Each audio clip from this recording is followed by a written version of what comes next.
Goosebumps, Series 2000, The Haunted Car, written by R.L. Stein, Chapter 2. Whoa, I murmured. A chill of fear rolled down my body. What? You see it? What is it? Todd demanded, his face jamming my back. I squinted in the grey light, struggling to focus, watching the pale, unmoving figure. It took me a few seconds to realize that I wasn't staring at a ghost. I was staring at the Tom's half-full laundry bag. You jerk! I cried. I turned and gave him a hard shove with my back, both hands. It's your laundry bag. He stumbled backwards and hit the wall. Well, you would leave it there, he demanded. How was I supposed to know it wasn't a ghost? Because there ain't any ghost. I screamed. Prove it, he replied. He crossed his bony arms over the front of his X-Files t-shirts. Prove what? I snapped. Prove that there aren't any ghosts. The truth is out there. Todd sadly smiled. You did better stop watching that show. I scolded. Stop reading the scary books and stop watching the X-Files. Todd, you are making yourself crazy. Look at the creepy house, Todd argued. A house that looks like this has to be a haunted. It has to. The mom and dad are really worried about you. I interrupted. They think you are totally losing it. No way. Todd started to protest, but a deafening crash shook the house.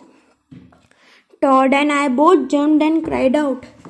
What was that? Downstairs, I gasped. We took off down the hall, floorboards creaking and groaning.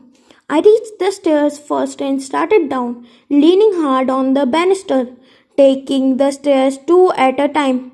Hallway down, I stared into the living room and saw what had caused the crash. A bookshelf had fallen off the wall.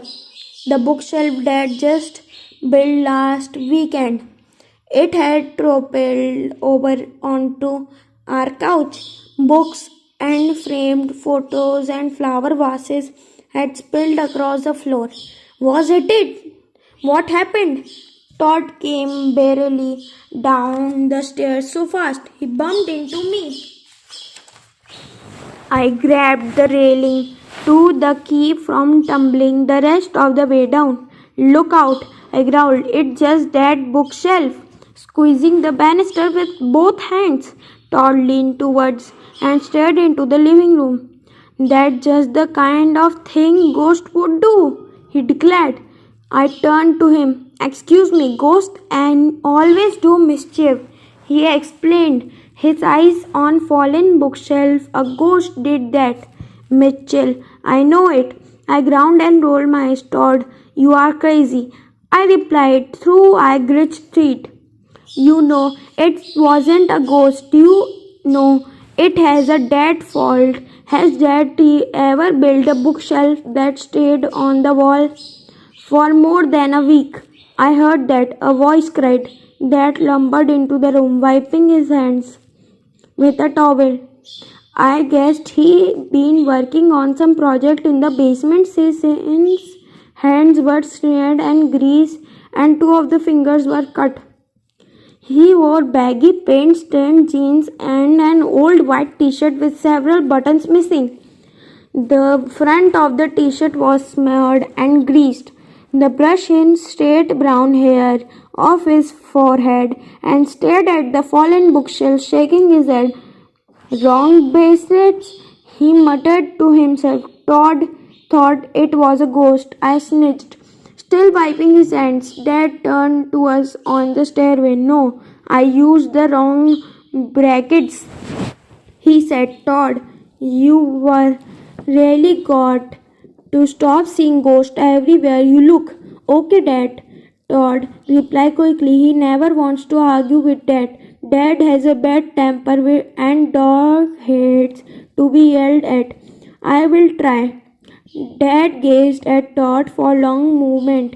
Then he stepped around the couch, grabbed the top off the bookshelf and shoved it into the standing position. He leaned it carefully against the wall, broke a vase and a few picture frames. He muttered unhappily, "Your mom won't be pleased." Todd and I made our way down the stairs into the living room. I bent down to pick some books off the floor and set them in the coffee table. "Why don't you guys come with me to the Hardware store. Dad asked. "We will buy the right bracelets. You are not doing anything important, right?" "Can I buy more glue and some fiberglass?" I asked. Todd made me grab my Camaro model. Wasn't my fault, Todd whined. "Why do I always have to blame for everything?" "Calm down, guys," Dad said. "Get your jackets and we will go." A few seconds later, we stepped outside. The rain had stopped, but heavily clouded poured over the hill. Our front lawn glistened wetly. I couldn't still hear raindrops falling from the trees. Our front yard sloped down steeply toward the town. The misty grey fog covered the valley, blanketing the town from view. The car was parked in the driveway. It was a 14-year-old Chesel Lebron, book green, a wreck of car, and rusted bumpers. One of headlight cracked. Dad seldom bored, pulling it into the garbage. "When are we getting a new car?" I moaned, climbing into the front passenger seat. Dad phoned. "Mitchell, do you have to ask that question every single time you get in car?" "I get to ride in front on the way home." Todd went. He slammed the back door so hard I thought the old car would fall apart. Dad turned the ignition key and started pumping the gas pedal. The car started up with a groan on third try. He let it warm up for a while, then backed down the drive. "This car was barely started. Look how long it takes to warm up," I complained. "I have been reading the car ads. Dad, don't have buy a new car. You can lease one." Dad rolled his eyes.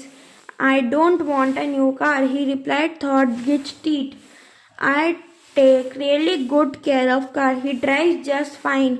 He leaned over the wheel and guided the car around the curves. Forested valley, road slopes sharply and curving at it goes.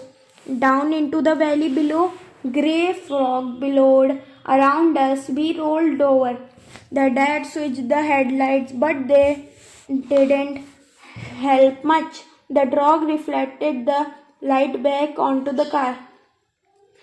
"Can't see 2 feet ahead of me," Greg grumbled. He squinted straight ahead through the clouded windshield, both hands gripping on the top of wheel.